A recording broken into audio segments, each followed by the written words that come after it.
মানুষ যদি জানতো যে মুসল্লির সামনে দিয়ে পার হলে মাজা আলাইহি কি পাপ হবে, এমনটা জানলে সে 40 অপেক্ষা করত। আবুল নাজর বলেন, আমি বলতে পারছি না আল্লাহ রাসূল 40 বছর বললেন না 40 মাস বললেন না 40 দিন বললেন। আপনার মাস দিয়ে সূত্রার মধ্য দিয়ে কেউ চলে গেলে তাকে হাত দিয়ে ঠেকাতে হবে, জোর করে চলে গেলে সম্ভবপর শক্তি প্রয়োগ করে ঠেকাতে হবে। এরপরে যদি সে চলে যায়, আল্লাহ রাসূল তাকে শয়তান বলেছেন। আপনার তো দেওয়ালে লেখা আছে লাল বাতিতে সালাত হবে না, মানে প্রত্যেক জায়গাতে ধর্মকে এমন ভাবে আঘাত করা হয়েছে যা হিসাবের বাইরে। আমি আমার লম্বা তদন্ত অভিজ্ঞতা নিয়ে বলছি, তবে আমি মানুষ মসজিদে সূত্রা ব্যবহার করা যাবে না। সম্মানিত দ্বীনী ভাই ও বোন, প্রশংসা আল্লাহর জন্য, শান্তি অবতীর্ণ হোক আল্লাহর রাসূলের উপর সাল্লাল্লাহু আলাইহি ওয়াসাল্লাম। আমাদের জুমার খুতবার ধারাবাহিকতায় আজকের আলোচ্য বিষয় হচ্ছে সালাত আদায়ের জন্য সূত্রা ব্যবহার করতে হবে। যে একটি লাঠি বা কিছু সামনে রেখে দেওয়া হয়। আমাদের আলোচনায় উল্লেখযোগ্য আলোচনা থাকবে মসজিদ ছাড়া যে কোনো জায়গায় সালাত আদায় করলে সূত্রা ব্যবহার করতেই হবে। উল্লেখযোগ্য আলোচনা থাকবে সালাতের সামনে দিয়ে যাওয়া কত বড় অপরাধ। বিশেষভাবে আলোচনা থাকবে মসজিদে সূত্রা ব্যবহার করা যাবে কি না, পিলারের মাঝে সালাত আদায় করা যাবে কি না, মসজিদে ঢুকে সালাত আদায় করলে কোথায় সালাত আদায় করা উত্তম, ভালো, সহজ হবে। বিষয়গুলি সামনে রেখে আমরা এক গুরুত্বপূর্ণ সংক্ষিপ্ত তথ্যবহল বিবরণের চেষ্টা করব ইনশাআল্লাহুল আজিজ। আলোচনা আমাদের হাজারো মসজিদে যে সব নিয়ম চলছে তার অনেকাংশে বিপরীত হবে বলে আমরা অনুমান করছি। যা রাসূল সাল্লাল্লাহু আলাইহি সাল্লামের নিয়ম বিপরীত হলে কিছু করার নাই। বলছিলাম আল্লাহ তাআলা বলেন, ওয়াস্তাঈনু বিস-সাবরি ওয়াস-সালাহ। পৃথিবীর মানুষ, তোমরা সালাতের মাধ্যমে আর ধৈর্যের মাধ্যমে আল্লাহর কাছে সাহায্য চাও। মানুষ মাত্র বিপদগ্রস্ত, সমস্যার মুখোমুখি হয়, বা মানুষ মাত্র দুনিয়াবি চাহিদার প্রয়োজন থাকে, পরকালেও কিছু চাওয়ার থাকে।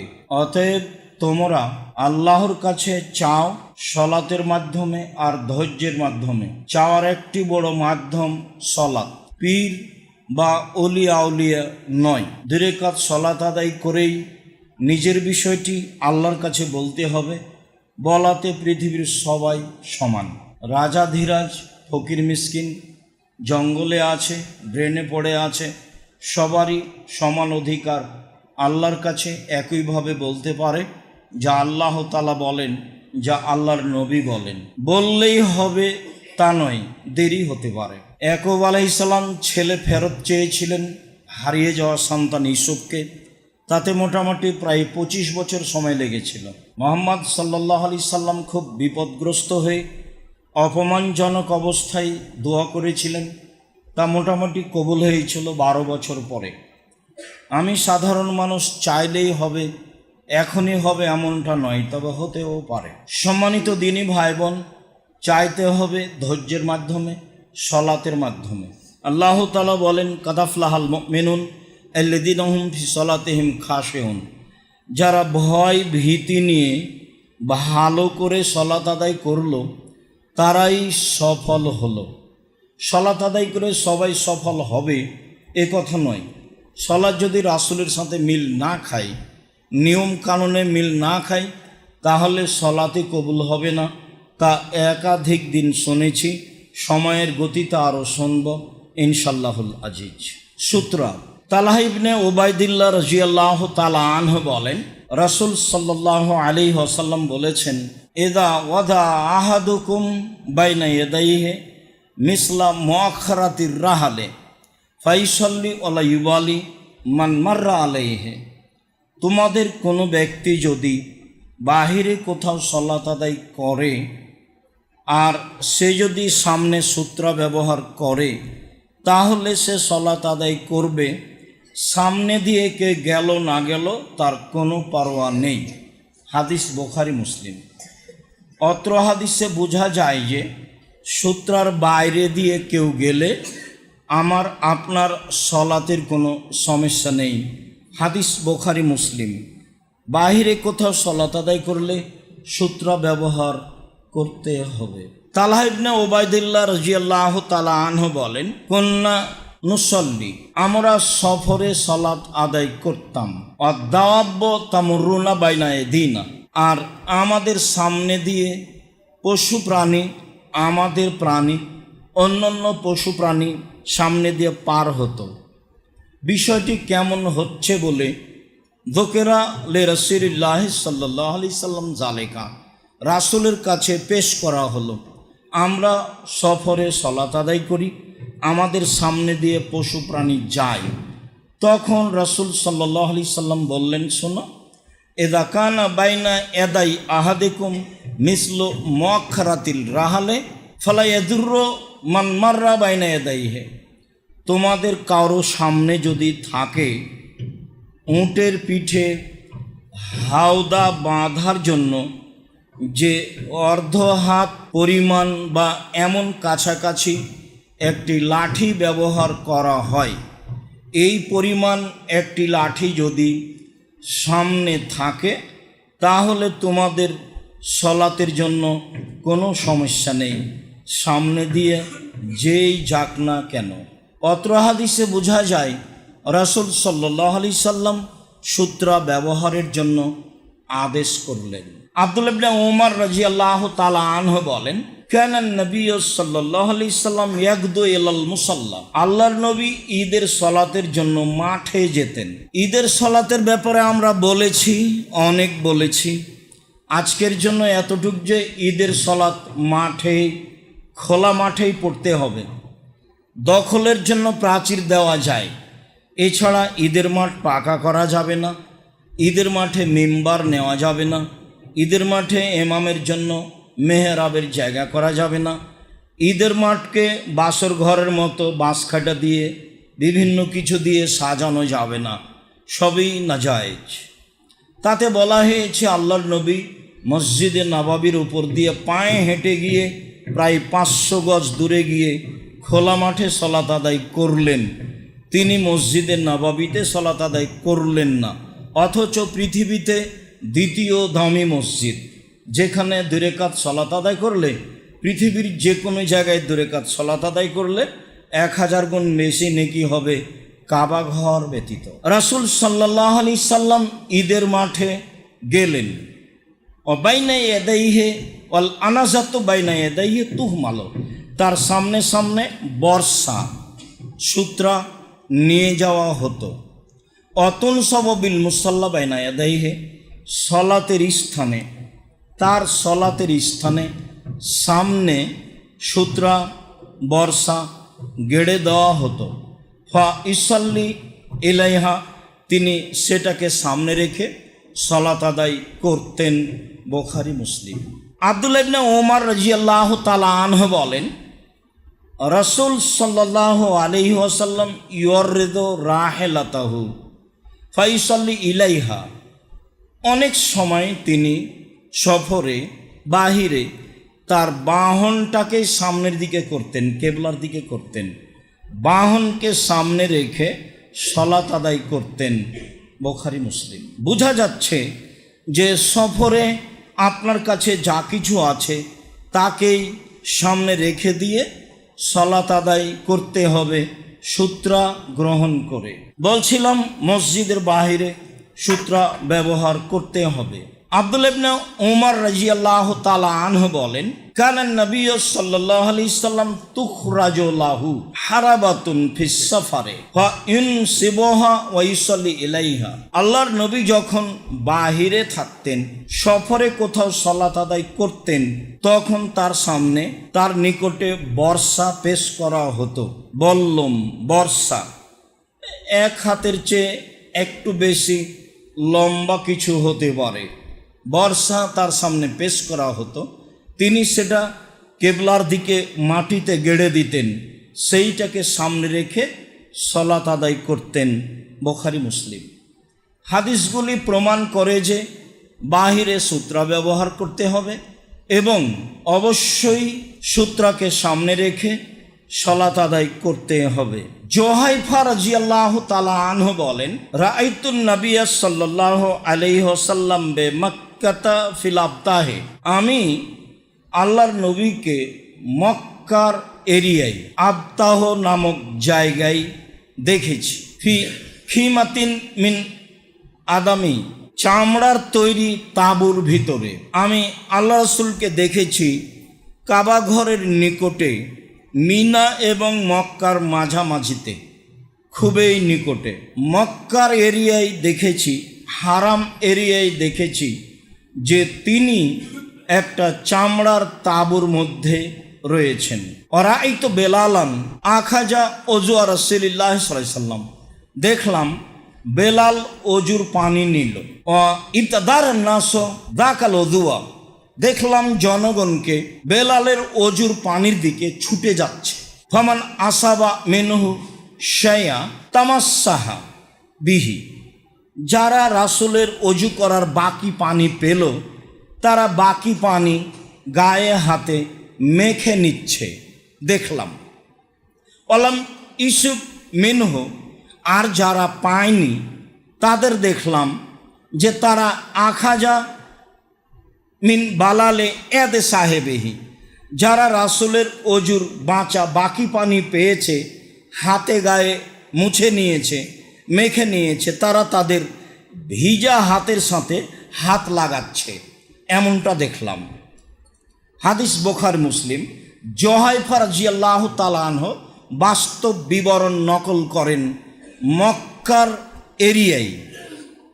তিনি দেখলেন, তিনি বলেন যে রাআইতু বেলালান, এ অবস্থায় দেখলাম আখাজা আনাজাতান, বেলাল একটি বর্ষা নিল।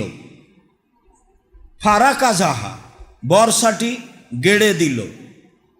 ফাখারাজা রাসূলুল্লাহ সাল্লাল্লাহু আলাইহি সাল্লাম ফি হুল্লাতিন হামরা, আল্লাহ রাসূল তাঁবুর মধ্য থেকে বের হলেন, তাঁবুর মধ্য থেকে বের হলেন লাল বড় জামা গায়ে দিয়ে। মুসাম্মেরান, জামার সামনের দিক হাত দিয়ে গুটিয়ে ধরেছিলেন। বাস্তব নকল করছেন আল্লাহ নবী কিভাবে ওই চামড়ার তৈরি খিমার মধ্যে থেকে, তাঁবুর মধ্যে থেকে বের হয়ে আসছেন। ফাসাল্লা এলাল আনাজাতে, তিনি বর্ষাকে সামনে রেখে সালাত আদায় করলেন বিন্নাসে, জনগণকে নিয়ে রাকাতাইনে 2 রাকাত সালাত। তা ছিল কসর।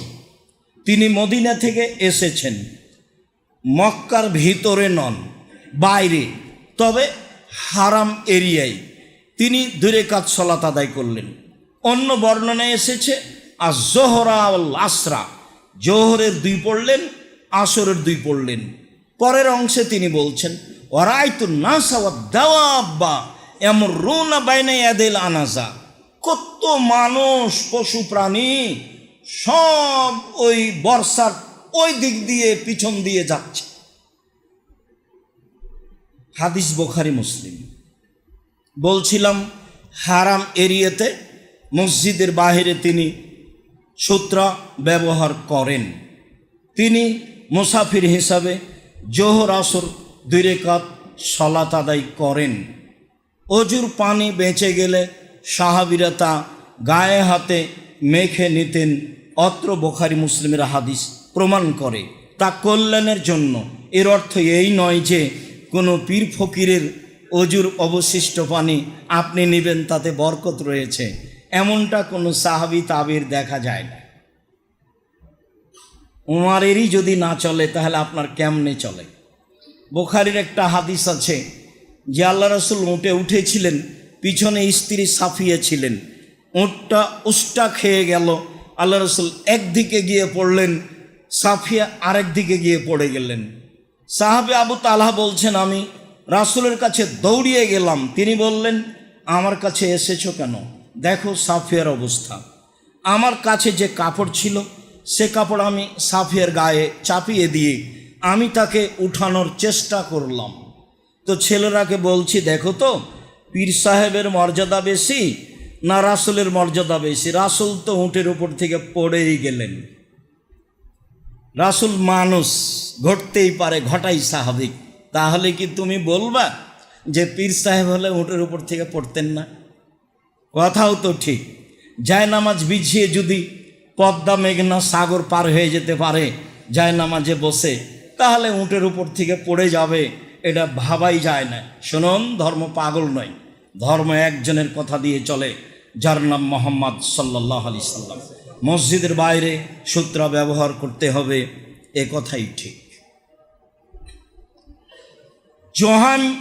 আবু জোহাইম রাজিয়াল্লাহু তাআলা আনহু বলেন, জোহাইম ইবনে আব্দুল্লাহ রাজিয়াল্লাহু তাআলা আনহু বলেন, রাসূল সাল্লাল্লাহু আলাইহি সাল্লাম বলেছেন, লা ইয়ালামুল মারু বাইনা ইয়াদাইল মুসাল্লি লাকানা আন ইয়াকিফা আরবাইনা খায়রান লাহু মিন ইসলামা ইয়াদাইহি। মানুষ যদি জানতো যে মুসল্লির সামনে দিয়ে পার হলে মাজা আলাইহি কি পাপ হবে, এমনটা জানলে সে 40 অপেক্ষা করত। আবুল নাজর বলেন, আমি বলতে পারছি না আল্লাহ রাসূল 40 বছর বললেন, না 40 মাস বললেন, না 40 দিন বললেন। কাব ইবনে আহবার রাদিয়াল্লাহু তাআলা আনহু বলেন, লাউ ইয়ালামুল মারু বাইনা ইয়াদাইল মুসাল্লি মাজা আলাইহি লাকানা ইউকসাফা খায়রান লাহু মিন আয়ামুররা বাইনা ইয়াদাইহি। মানুষ যদি জানতো যে সালাত আদায়কারীর সামনে দিয়ে পার হয়ে গেলে কি হবে, তাহলে মাটিতে ধসে গেলেও সামনে দিয়ে পার হতো না। তাহলে সামনে দিয়ে চলে যাওয়া অপরাধ। হজ করতে গেলে বোঝা যায় যে সামনে দিয়ে যাওয়া কোনো অপরাধ নয়, সবাই তো যাচ্ছে। অনেক সময় মানুষ সিজদায় আছে, তার উপর দিয়ে চলে যাওয়া অপরাধ। তো 2-1 দিন যখন দেখলো যে সবাই যাচ্ছে, তখন এও মনে করছে যাওয়া যায়। কিছুটা বেকায়দা থাকে, সেটা ভিন্ন কথা। কিন্তু হারাম হোক, মসজিদে নববী হোক, পৃথিবীর যে কোনো জায়গায় হোক না কেন, সামনে দিয়ে পার হয়ে যাওয়া, একদিক থেকে আর দিকে চলে যাওয়া নেহায়াত অন্যায়, বড় অপরাধ। 40 বছর প্রয়োজনে অপেক্ষা করতে হবে। 40 বছর কি আর অপেক্ষা করা লাগে? কথাটি শক্তভাবে বলা হয়েছে। মাটির নিচে ধসে গেলেও, মাটিতে ধসে গেলেও যাবে, কিন্তু মুসল্লির সামনে দিয়ে যাবে না। এভাবে রাসূল সাল্লাল্লাহু আলাইহি সাল্লাম বলেন। বুঝছিলাম সামনে দিয়ে যাওয়া কেমন অপরাধ, এবং মসজিদের বাহিরে সূত্রা ব্যবহার করতে হবে, যা রাসূল সাল্লাল্লাহু আলাইহি সাল্লাম নিজে করেছেন, করতে বলেছেন। এভাবে আমল করার চেষ্টা করব ইনশাআল্লাহ। আল্লাহুম্মা সাল্লি আলাইহি আল্লাহুম্মা বারিক আলাইহি। আবু সাঈদ খুদরি রাদিয়াল্লাহু তাআলা আনহু বলেন, রাসূল সাল্লাল্লাহু আলাইহি ওয়াসাল্লাম বলেছেন, ইজা সাল্লা আহাদুকুম ইলা শাইইন ফায়াসতুরুহু মিনান নাস। কোনো মানুষ যদি বাহিরে এমন কিছু রেখে সালাত আদায় করে যা দিয়ে সেটা মানুষের জন্য অন্তরাল হয়ে যাবে। এইবার শাইইন শব্দ আল্লাহ রাসূল ব্যবহার করেছেন। তা কাপড় হোক, তা লাঠি হোক, তা চশমা হোক, তা মোবাইল হোক, তা আরও কিছু হোক, যেটাই হোক না কেন, কোনো কিছুকে সূত্রা হিসাবে ব্যবহার করা যায়, এ কথা আল্লাহ রাসূল বলেন। পরে আল্লাহ রাসূল বলেন, মান আরাদা আহাদুন, এই যা আরাদা আহাদুন ইয়াস্তাজা বাইনা ইয়াদাইহি। এখন কেউ যদি তার সামনে দিয়ে চলে যেতে চায়, তার মাঝে আর সূত্রার মধ্য দিয়ে চলে যেতে চায়, তাহলে ফালিয়াদফাহু, সে যেন তাকে ঠেকায়, বাধা দেয়। হাত দিয়েই বাধা দিবে। বাধা দেওয়ার সেখানে আর কি থাকতে পারে? ফাই না বা, সে যদি জোর করে যেতে চাই, ফাল ইউকাতেলহু, তাহলে সে যেন তার সাথে লড়ে পড়ে। সালাতের মধ্যে কি লড়া যাবে? শক্তি প্রয়োগ করে তাকে ঠেকাতে হবে, এটাই হাদিস প্রমাণ করে। তারপরে বলছেন, ফাইন্নাহু শয়তান, সে হচ্ছে শয়তান।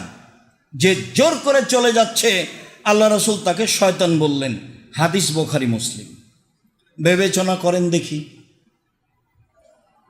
প্রথমে তিনি বললেন সূত্রা ব্যবহার করতে হবে যে কোনো কিছু দিয়ে, তবে দাগ টেনে নেওয়ার প্রমাণে হাদিস ঠিক নয়। এভাবে দাগ দেওয়ার হাদিস পাওয়া যাবে, সে হাদিস ঠিক নয়। কোনো কিছু রাখতে হবে সাই, কোনো কিছু রাখতে হবে সূত্রা হিসাবে জরুরি।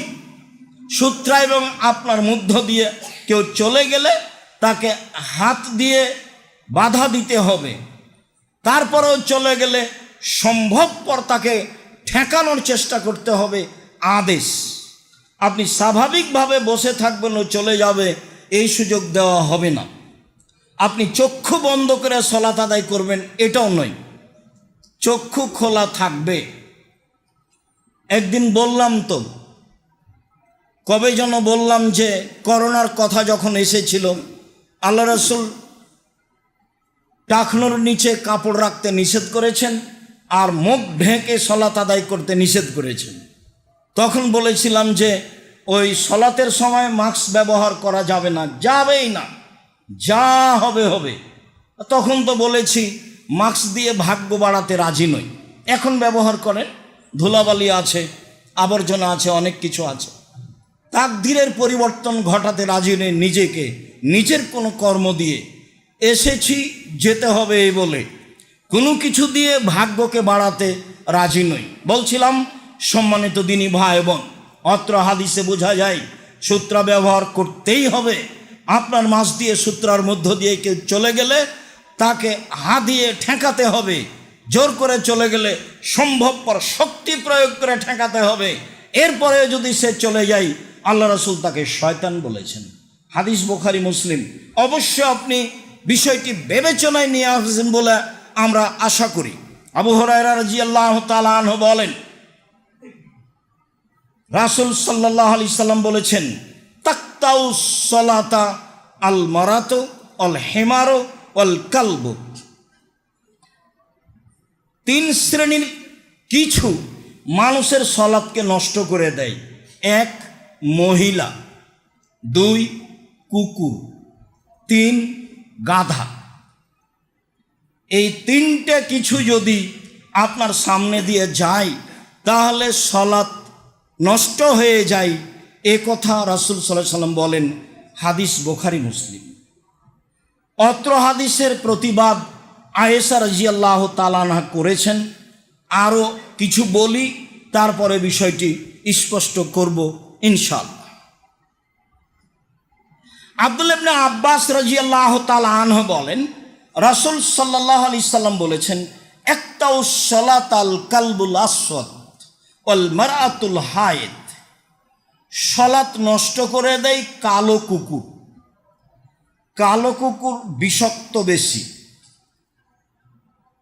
সালাত নষ্ট করে দেয় কালো কুকুর, আর সালাত নষ্ট করে দেয় যুবতী নারী। যারা যুবতী তারা সালাত নষ্ট করে দেয়, এ কথা রাসূল সাল্লাল্লাহু আলাইহি সাল্লাম বলেন। এখানে একটা বাক্য বলে রাখি, আরও একাধিক হাদিস এর বিপরীত আসবে। তখন এর সমাধা হলো এই যে আসলে নেকি কমে যাবে, সালাত নষ্ট হবে এ কথা নয়। যুবতী নারী সামনে দিয়ে গেলে আপনার ভিতরে কিছুটা পরিবর্তন আসতে পারে, অন্তরে কিছু জাগতে পারে। কালো কুকুর সামনে আসলে ভয় বা কিছু আপনার অন্তরে জাগতে পারে, তাতে সালাতের একাগ্রতা নষ্ট হবে। সালাতের একাগ্রতা নষ্ট হয় চাদর ঝকমকে হলে, সালাতের একাগ্রতা নষ্ট হয় পাঞ্জাবি নকশাপূর্ণ হলে। আপনার পাঞ্জাবি দেখলে আমিও অবাক হই যে মহিলাদের ব্লাউজের কাপড় দিয়ে আপনি পাঞ্জাবি করলেন কেন? আপনি কি বোঝাতে চাচ্ছেন? আপনাকে পুরুষ পরিচয় দিতে ভালো লাগে না কেন? ছেলে জন্ম নিলে তো বাপ মা খুশি হয়, মেয়ে জন্ম নিলে বাপ মা একটু কেমন কেমন করে। আর একটা হলে দাদি তো বলে বউ তালাক দে ভাই, এ বউ চলবে না, দাদি নানি বলে। তা আপনি তো আপনার পিতার জন্য সন্তান, তো খুব সুখবর, ভালো কথা। মানুষের মতো মানুষে জাতির অন্যায়ের বিরুদ্ধে লড়েন, এই জন্য আপনি সন্তান। মহিলা মানুষ নাকি আপনি? এমন কাপড়ের পাঞ্জাবি করে নিজেকে মহিলা হিসেবে দেখাতে চাচ্ছেন কেন? মাথায় বড় চুল রেখে নিজেকে মহিলা হিসেবে প্রকাশ করতে চাচ্ছেন কেন? দাড়ি চেঁচে নিজেকে মহিলা হিসেবে প্রকাশ করতে চাচ্ছেন কেন? সব সময় বিদ্যা অর্জন করে জাতির সামনে মানুষের মতো মানুষে দাঁড়ানোর চেষ্টা করেন। জীবন বাজি রেখে দুনিয়াতে এসেছি, যে কোনো মূল্যে অন্যায়ের বিরোধিতা করব, সম্ভবপর মরি আর বাঁচি, যতদিন পর্যন্ত বেঁচে আছি ন্যায়ের সাথে থাকব, অন্যায়ের বিরুদ্ধে থাকব। এই জন্য বিদ্যা অর্জন করেছি। বিদ্যা অর্জন করে ফাঁকি দিয়ে মিথ্যা প্রিসক্রিপশন লিখে ডাক্তার মানুষ আপনি মানুষের পয়সা উপার্জন করবেন, এই জন্য তো আপনি শিক্ষা অর্জন করেননি। আপনার বিদ্যা কেন আপনার জন্য কলঙ্ক হলো? কেন হবে? আপনি নিজেকে মানুষ মনে করেন না কেন? পুরুষ মানুষ নিজেকে মনে করেন না কেন? বলছিলাম দিনী ভাই ও বোন, আয়েশা রাদিয়াল্লাহু তাআলা আনহা বলেন, কানা নবী সাল্লাল্লাহু আলাইহি ওয়াসাল্লাম ইসাল্লি মিনাল লাইলি ওয়া না মুতারিজাতুন বাইনা ইয়াদাইহি কাল ইতিরাজিল জানাজা। রাতে আল্লাহ রাসূল সালাত আদায় করতেন আর আমি তার সামনে আড়াআড়ি হয়ে জানাজার মতো হয়ে শুয়ে থাকতাম। জানাজা পড়ায় তখন আড়াআড়ি থাকে না সামনে, আমি আল্লাহ রাসূলের সামনে আড়াআড়ি অবস্থায় শুয়ে আছি, তিনি সালাত আদায় করছেন। এটা বুখারী মুসলিমের হাদিস। আগেরটা বুখারী মুসলিমের হাদিস যে মহিলা সামনে দিয়ে পার হলে সালাত নষ্ট হয়ে যাবে, কুকুর গাধা সামনে দিয়ে পার হলে সালাত নষ্ট হয়ে যাবে। আয়েশা রাদিয়াল্লাহু তাআলা আনহা বলেন, কুনতু আনামু বাইনা ইয়াদাই রাসূলিল্লাহ সাল্লাল্লাহু আলাইহি সাল্লাম ওয়া রিজলায়া ফি কিবলাতিহি। আল্লাহ রাসূলের সামনে আমি আড়াআড়ি শুয়ে থাকতাম। আল্লাহ রাসূলের সামনে আমি কেবলার দিকে মুখ করে পূর্ব পশ্চিম হয়ে শুয়ে থাকতাম। এটা আগের হাদিসের বিপরীত। আমার পা দুটি থাকতো তার কেবলার দিকে। তাহলে আগের সওয়াব ভিন্ন, পরের হাদিসের সওয়াব ভিন্ন। আমার পা দুটি আছে তার কেবলার দিকে। ফাইজা সাজাদা গামাজানি, তিনি সিজদায় গেলে আমার পায়ের উপরে আঘাত করতেন। ফাঁকাবাস্ত রিজলায়া, তখন আমি পা দুটি গুটিয়ে নিতাম। ফাইজা কামা বাসাত্ত হোমা, যখন তিনি আবার সিজদা থেকে দাঁড়িয়ে যেতেন আমি আমার পা সোজা করে দিতাম।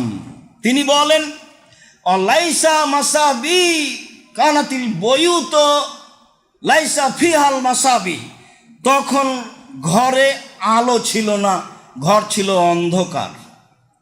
অত্র হাদিস প্রমাণ করে, বুখারী মুসলিমের হাদিস, যে আল্লাহর নবী অন্ধকার রাতে তাহাজ্জুদ পড়তেন।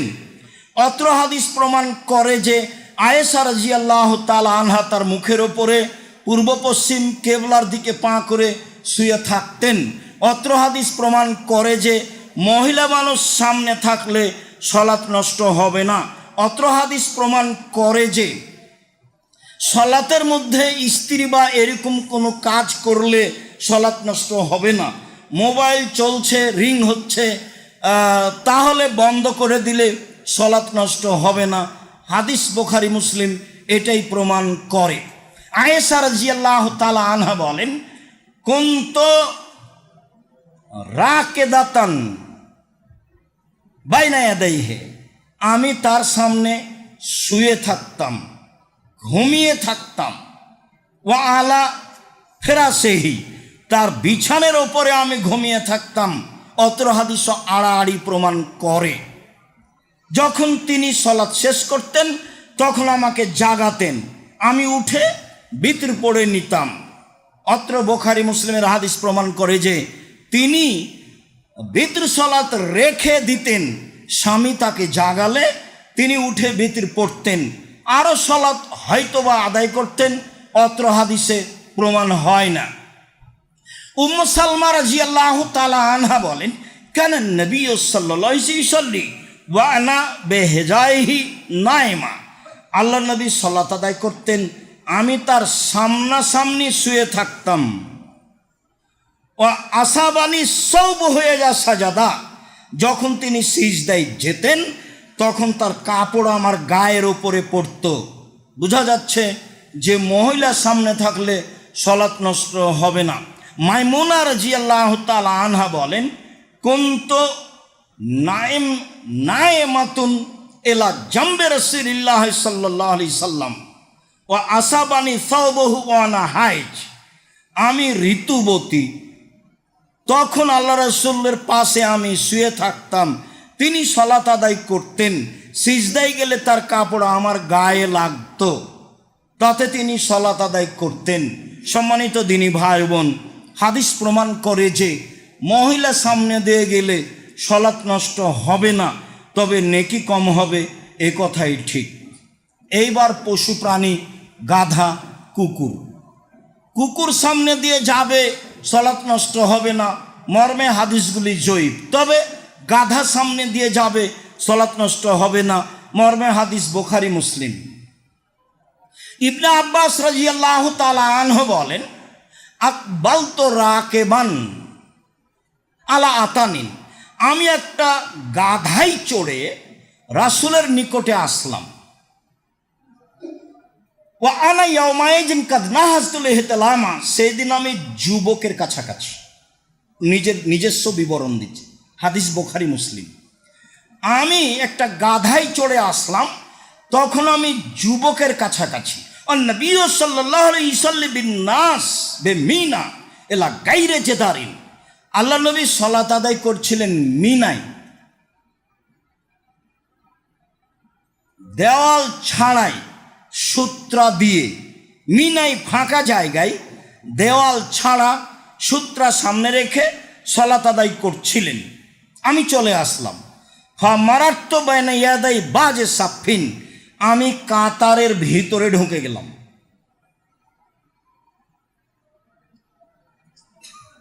নাজালতো তারাকতুল আতানা তারতাও, আমি কাতারের ভিতরে ঢুকে নেমে গেলাম, গাধা ছেড়ে দিলাম, গাধা চড়তে লাগলো।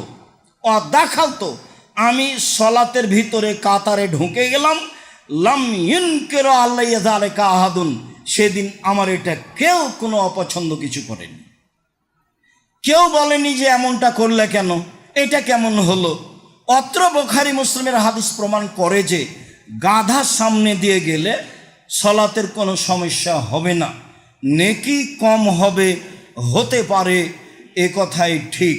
যদিচ অনেকে বলতে চেয়েছে যে আসলে আব্দুল্লাহ ইবনে আব্বাস তখন যুবক হননি, ছোটর অন্তর্ভুক্ত, তবে নিজেই তো তিনি বলছেন আমি তখন যুবকের কাছাকাছি, প্রায় যুবকই, তাহলে গাধা সামনে দিয়ে গেলে কোনো সমস্যা নেই।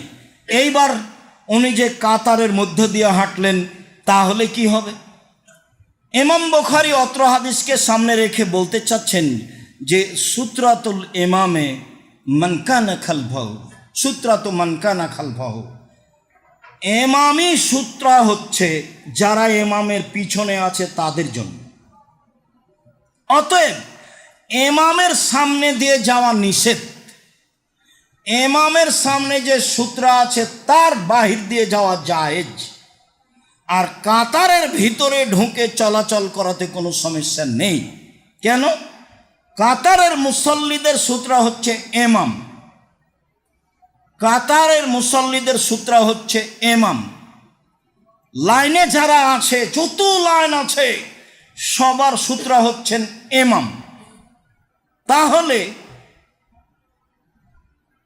ইমাম এবং পরের যে লাইন আছে এই ভিতর দিয়ে যাওয়া হবে না।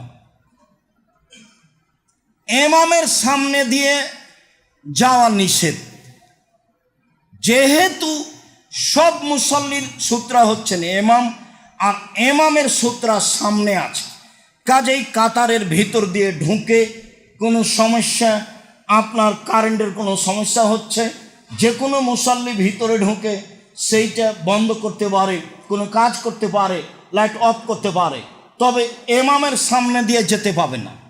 সে ওদিক দিয়ে ঢুকে কোনো কাজ করতে পারে, এদিক দিয়ে ঢুকে কোনো কাজ করতে পারে, কাতারের মধ্যে দিয়ে ঢুকতে পারে। হাদিস বুখারী মুসলিম। ইমামের সামনে সূত্রা কত দূরে থাকবে? এখন যা আসছে তা অতীব জরুরি।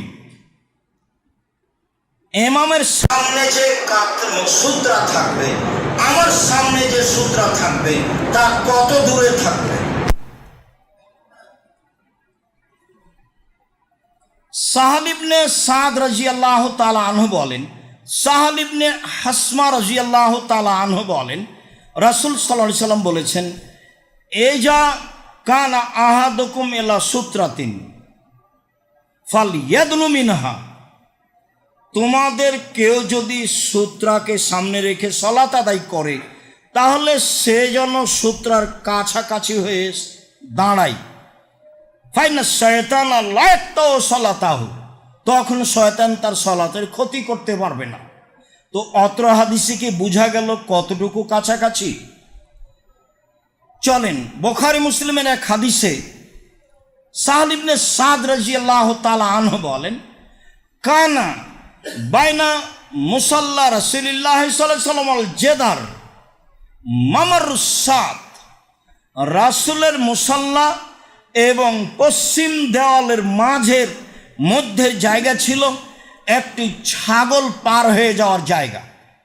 যেহেতু দেশ উট দিয়ে ঘেরা, ছাগল দিয়ে ঘেরা, কাজেই প্রায় পরিমাণ উট ছাগল দিয়ে বুঝানো হয়েছে।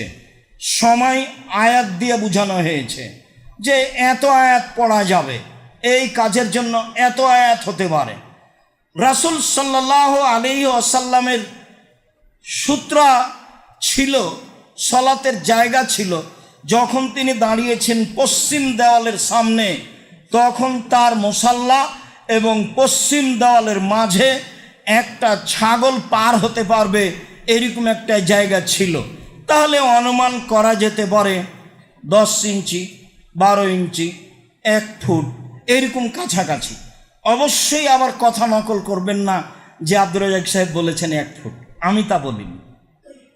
আমি বলছি অনুমান করা যেতে পারে একটা ছাগল পার হয়ে যাবে এইরকম। আপনার যখন সিজদা থাকবে, মাথা মাটিতে লেগে থাকবে, তখন সূত্রা এবং আপনার মাথার মধ্যে যে ফাঁকা জায়গা থাকবে একটা ছাগল পার হতে পারবে। হাদিস বুখারী মুসলিম। এবার আমি আর আপনি বিবেচনা করি আমার সূত্রাটা আমার থেকে কত দূরে আমি পুঁতে দিব, গেড়ে দিব।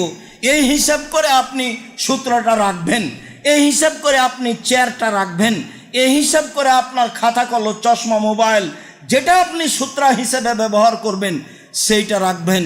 সম্মানিত দিনী ভাই বোন, এবার চলেন মসজিদে পিলারের ভিতরে সালাত আদায় করা যায় কি না। আনাস রাদিয়াল্লাহু তাআলা আনহু বলেন, রাআইতু কিবার আসহাবে রাসূলিল্লাহ সাল্লাল্লাহু আলাইহি সাল্লাম ইয়াবতাদিরুনা ইলা সাওয়ারি বিল মাগরিবে, আমি দেখেছি বড় বড় সাহাবীকে মসজিদে তারা মাগরিবের সালাতে দৌড়িয়ে পিলারের দিকে যেতেন। মসজিদের পিলার যেখানে আছে, পিলারকে সামনে রেখে সালাত আদায় করতেন। তাহলে পিলারকে সামনে রেখে সালাত আদায় করতেন, কেউ মসজিদে সূত্র ব্যবহার করে সালাত আদায় করতেন, এইটা প্রমাণ হয় না বুখারী মুসলিম। আনাস রাদিয়াল্লাহু তাআলা আনহু বলেন, কুনতু বিল মদিনা ফাইদা আযানাল মুআদ্দিনু ইবতাদারুস সাওয়ারিয়া, আমি ছিলাম মসজিদে নববীতে, মুয়াজ্জিন আজান দিল লে সলাতিল মাগরিবে, মাগরিবের সলাতের জন্য। আমি মসজিদে নববীতে ছিলাম, মাগরিবের সলাতের জন্য মুয়াজ্জিন আজান দিল। দেখলাম আজান হওয়ার সাথে সাথে মানুষ দৌড়িয়ে পিলারের দিকে যাচ্ছে। ফারাকা রাকাতাইনে, সবাই 2 রাকাত করে সালাত আদায় করলো। মনে হলো আন্না রাজুলাল গরীব লা ইয়াদখুলুল মসজিদা, হঠাৎ যদি অপরিচিত মানুষ এখন মসজিদে ঢুকে, লা ইয়াহসাবু, তাহলে মনে করবে যে আন্না সালাতাকাত সুল্লিয়াত, সালাত হয়ে গেছে। তাই মনে হয় মাগরিবের পরের সুন্নাত পড়ছে। এত মানুষ সুন্নাত পড়ে মাগরিবের সালাতের পূর্বে, মানুষ ভাববে হঠাৎ যদি অপরিচিত মানুষ বাহির থেকে এখন মসজিদে ঢুকে তাহলে ভাববে সলাত হয়ে গেছে, তাই মানুষ এখন মাগরিবের পড়ার সুন্নাত পড়ছে। মিন কাসরাতে মাই ইসাল্লিহিমা, মাগরিবের সলাতের পূর্বে এত মানুষ মাগরিবের সুন্নাত পড়ছে যে হঠাৎ মানুষ যদি মসজিদে ঢোকে তাহলে মনে করবে যে ফরজ সলাত হয়ে গেছে, এখন মাগরিবের পরের যে সুন্নাত সেটা পড়তে হবে। আপনার তো দেওয়ালে লেখা আছে লাল বাতিতে সলাত হবে না, মানে প্রত্যেক জায়গাতে ধর্মকে এমনভাবে আঘাত করা হয়েছে যা হিসাবের বাইরে, হিসাবই আনতে পারবেন না আপনি। আল্লাহ রাসূল বলছেন বাইনা কুল্লে সলাত বাইনা কুল্লে আযান এনে সলাতুন বাইনা কুল্লে আযান এনে সলাতুন বাইনা কুল্লে আযান এনে সলাতুন লিমান শাফ সালিসা। দুই আজানের মাঝে সলাত আছে, আজান এবং ইকামাতের মাঝে সলাত আছে, আজান এবং ইকামাতের মাঝে সলাত আছে। অত্র হাদিস প্রমাণ করে যে আজান এবং ইকামাতের মাঝে অর্থাৎ মাগরিবের সলাতের পূর্বে 2 রাকাত সুন্নাত পড়া ভালো। অত্র হাদিস প্রমাণ করে যে হাজারো লাখো সাহাবী মাগরিবের ফরজের পূর্বে 2 রাকাত সুন্নাত পড়তেন। অত্র হাদিস প্রমাণ করে যে বড় বড় সাহাবী মসজিদে ঢুকে আজান মাগরিবের আজানের পরপরই তারা একে পিলারকে সামনে রেখে 2 রাকাত সালাত আদায় করতেন। উমর রাদিয়াল্লাহু তাআলা রাজুলান ইসাল্লি ইলা সারিয়াতিন, দেখলেন ইসাল্লি বিল মাগরিব, উমর দেখলেন একটা লোক মসজিদে মাগরিবের সুন্নাত পড়ছেন। ফাদনাহু ইলা সারিয়াতিন, তিনি তাকে ধরে পিলারের পাশে করে দিলেন। ফাকালা সাল্লি আলাইহা, এখন তুমি এখানে সালাত আদায় করো। সম্মানিত দিনী ভাই বোন, জরুরি যে এক অভিনব কায়দায় এক ভিন্ন পদ্ধতিতে মসজিদে সূত্রা ব্যবহার করা হচ্ছে যা জায়েজ নয়। অবাক দৃশ্য যে একজন আর একজনের সামনে সূত্রা রেখে চলে যাচ্ছে। এত সূত্রা সংখ্যা বেশি হওয়া শুরু হয়েছে, মসজিদ সূত্রার কাঠ দিয়ে ভর্তি হয়ে যাবে। আমি আমার লম্বা তদন্ত অভিজ্ঞতা নিয়ে বলছি, তবে আমি মানুষ মসজিদে সূত্রা ব্যবহার করা যাবে না। অভিনব এক ভিন্ন কায়দায় একজন আর একজনের সামনে সূত্রা রেখে চলে যাবে, তা জায়েজ নয়। উল্লেখ্য যে হাজারো মসজিদে ঢাকা শহরেই পিলারের মধ্যে কাতার হচ্ছে, পিলারের মধ্যে সালাত আদায় করা যাবে না। হাজারো মসজিদে আপনি লক্ষ্য করবেন যে ওই বক্স রেখেছে, জুতা রাখা বক্স রেখেছে আপনার পূর্ব পশ্চিমভাবে কাতারকে বিচ্ছিন্ন করে। কিছু বক্স আছে, কিছু ফাঁকা, কিছু বক্স আছে, কিছু ফাঁকা। এই ফাঁকা ফাঁকা জায়গায় মানুষ দাঁড়াচ্ছে আর বক্স দিয়ে ঘেরা আছে, এইটা জায়েজ নয়। এজন্য যে পিলারের মাঝে সালাত জায়েজ নয়, কাতারে বিচ্ছিন্নতা আসবে, এই জন্য এভাবে বক্স রাখা না জায়েজ। বক্স রাখবেন রাখেন, গোটা এক লম্বা রেখে দেন বক্স, সামান্য মানুষ যাওয়ার জায়গা রাখেন। বক্সের মধ্যে সালাতে দাঁড়াবেন জায়েজ নয়, হাদিস বুখারী মুসলিম। অন্য হাদিসে এসেছে উমর তাকে ধাক্কা দিয়ে ওই পিলারের সামনে করে দিলেন, পিলারের মাঝামাঝি থেকে। উল্লেখ্য যে সম্মানিত দিনী ভাই বোন, মসজিদে সূত্রা ব্যবহার করা যাবে না, বাইরে সূত্রা দিয়েই সালাত আদায় করতে হবে।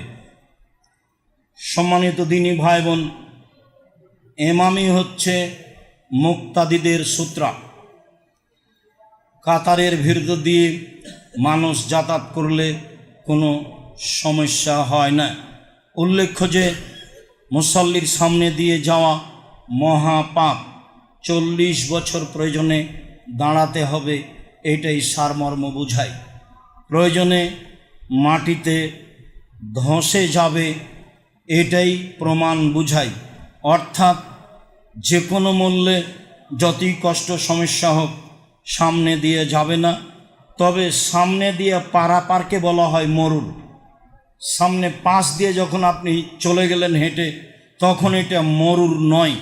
মরুর হচ্ছে এক দিক থেকে আর এক দিকে চলে যাবেন, যেটা জায়েজ নয়। সাথে সাথে আমরা বুঝলাম মহিলা এবং কুকুর আর গাধা মানুষের সলাৎকে নষ্ট করে দেয়। এর অর্থ মূলত সলাতে নেকি কম হওয়া।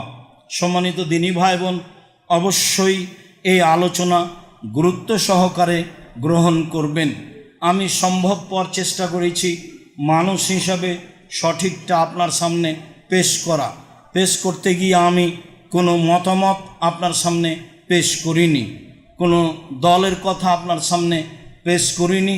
আমি সম্ভবপর চেষ্টা করেছি রাসূল সাল্লাল্লাহু আলাইহি সাল্লামের যেটা সিদ্ধান্ত সেটাই।